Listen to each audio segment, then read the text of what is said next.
Nous venons de clôturer la cérémonie de restitution des résultats du programme Professionnalisation des travailleurs domestiques.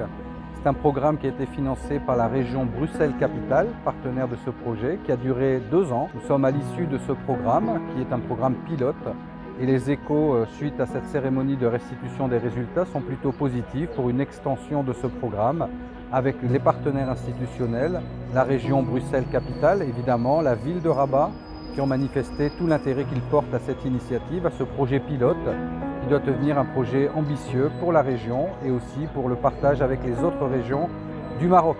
Mais aussi une expérience pilote marocaine qui devra être partagée à l'échelle du continent africain, car comme vous le savez, la question du secteur informel, du travail informel, est une problématique africaine qui devra être résolue progressivement en passant du secteur informel à un secteur formel.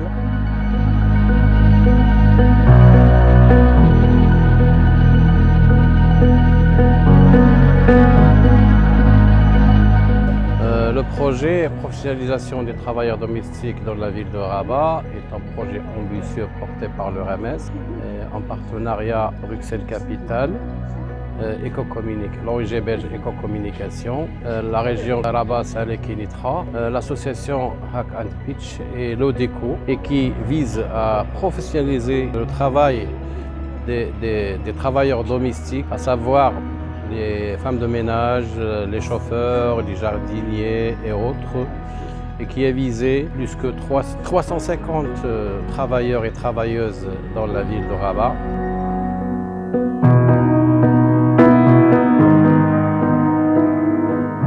Le projet il vient pour les accompagner dans un domaine de professionnalisation de leur métier, mais également pour qu'ils fassent valoir leurs droits à travers une déclaration de leurs activités à la CNSS, à travers la conclusion du contrat de travail, à travers l'interdiction du droit de travailler dans le week-end et les jours fériés.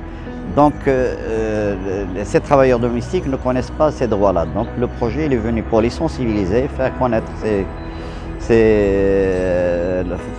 leurs droits, pour les appliquer, mais en même temps les former aux institutions de l'économie sociale parce qu'on considère que ces personnes-là, s'ils ne sont pas organisés, on ne pourra pas continuer la pérennisation du projet.